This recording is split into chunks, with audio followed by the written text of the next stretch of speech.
Hey guys, this is Saf WB777 here, and we're going to continue with the 2012 pay-per-view series, doing reviews for the 2012 pay-per-views I have. And today we're going to look at, or we're going to do a review of Elimination Chamber 2012 on Blu-ray.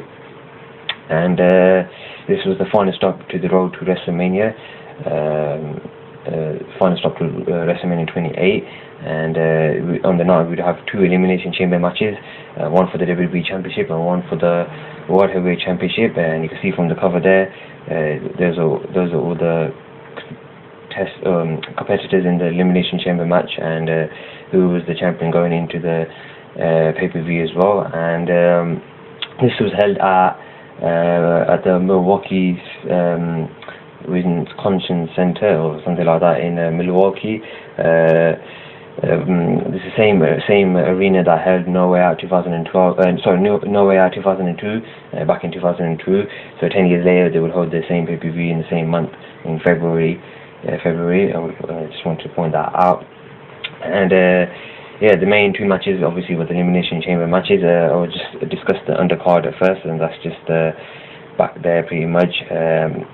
I would say this pay-per-view was pretty disappointing. Besides the two Elimination Chamber matches, there's nothing else worth checking out. But I would just like to discuss the undercard. Kicking off the pay-per-view was the WWE Championship Elimination Chamber match.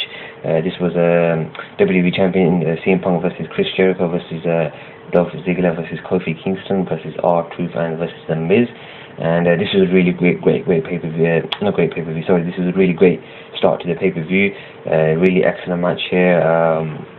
CM Punk coming in as a WWE champion. He would still have a bit of rivalry going in with Chris Jericho, and the other four competitors didn't really have a chance going in and winning the championship. Chris Jericho was the only other real contender to win the WWE title at this pay-per-view. But other than that, all the other four didn't really have a chance, and it was a really good match, back and forth. The Elimination Chamber wasn't used that much, but the moments that were used within the Elimination Chamber were really brutal. And CM Punk looked really excellent in this match here. He was coming in as a WWE champion, and he come back from retaining the WWE Championship at Royal Rumble 2012, and it most likely looked like he would retain the championship as he would head into WrestleMania 28. Probably didn't want a new champion at the time as well. And yeah, really good match there. The last two, I believe, CM Punk and The Miz. Chris Jericho would basically leave the match as he got injured, or shoulder injury when he got knocked out of the Elimination Chamber into the cameraman, so he didn't get to finish off the match. Kofi Kingston really looked good, excellent. Him and CM Punk would start off the match. Dolph Ziggler did so, and R-Truth, he was R-Truth at the end of the day. He didn't do really that much. And yeah, CM Punk and Miz, final two, they went back and forth, and CM Punk would retain the championship in a really good Elimination Chamber. Really nice way to start off the pay-per-view. The next match we had was Tamina Snuka versus Beth Phoenix for the Divas Championship. This one went on for about 7 to 8 minutes. It was a pretty decent match. Tamina looked pretty good here. Beth Phoenix, really impressive wrestler for a female. And the ending came where I think Tamina missed the Superfly Splash, and Beth Phoenix would counter into the Glamazon, or whatever that finishing move is, and would pin Tamina to retain the championship there. Next match you had was the Elimination Chamber match for the World Heavyweight Championship. Great Khali, Wade Barrett, Santino Marella, Daniel Bryan, Cody Rhodes, and The Big Show. The story coming into this was and throughout the pay-per-view, or throughout the night, was Santino Marella getting into the Elimination Chamber match. Randy Orton would miss the pay-per-view, or wasn't able to compete in the match because of an injury or concussion he suffered.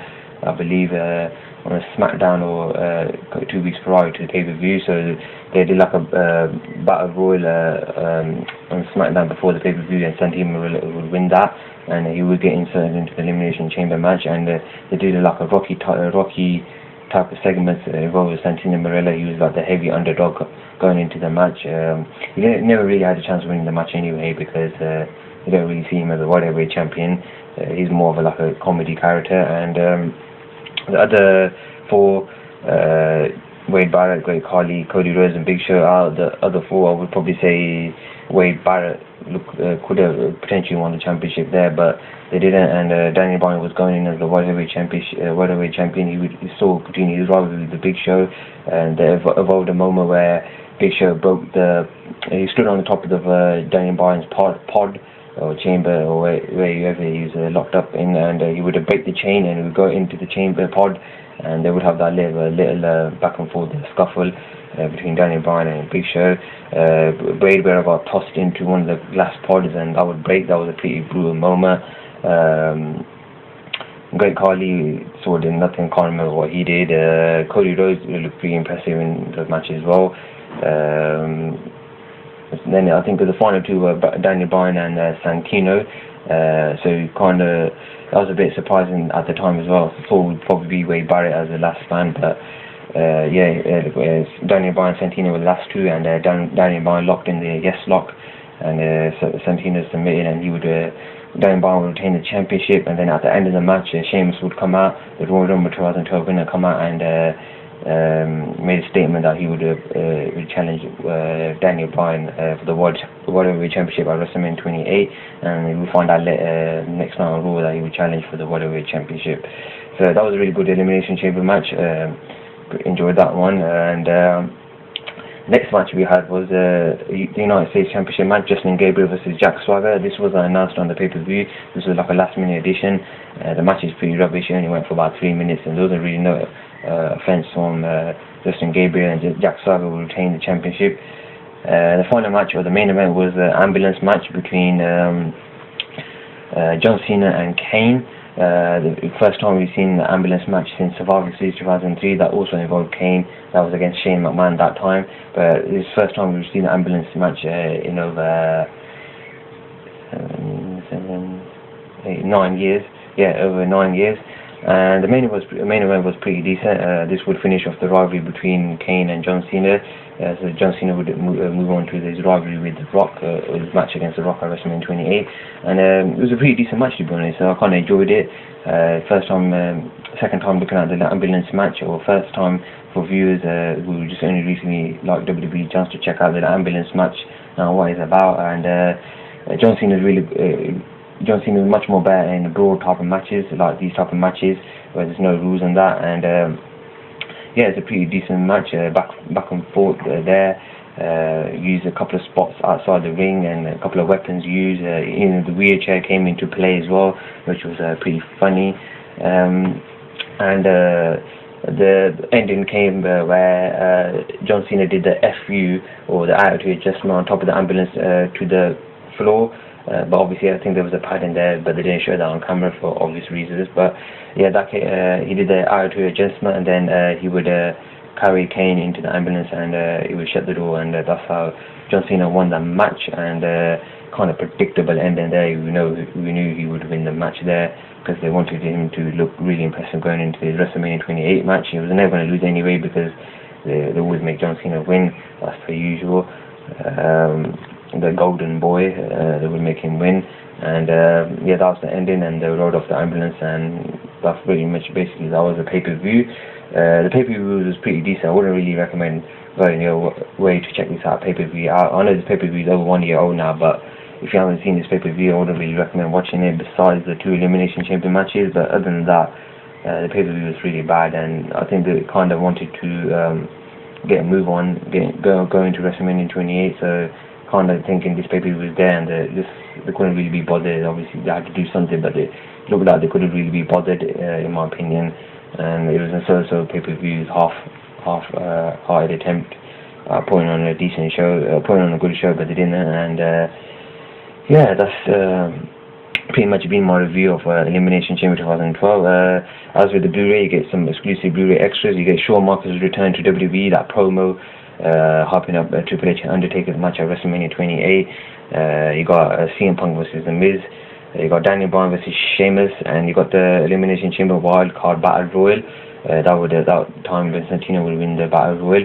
So if you're gonna pick this review, I would probably pick up on Blu-ray just to see the Shawn Michaels return to WWE and the Elimination Chamber Wild Card Battle Royal from SmackDown, to see how Santino would win that. But other than that, it's not really worth checking your time, checking this pay-per-view out.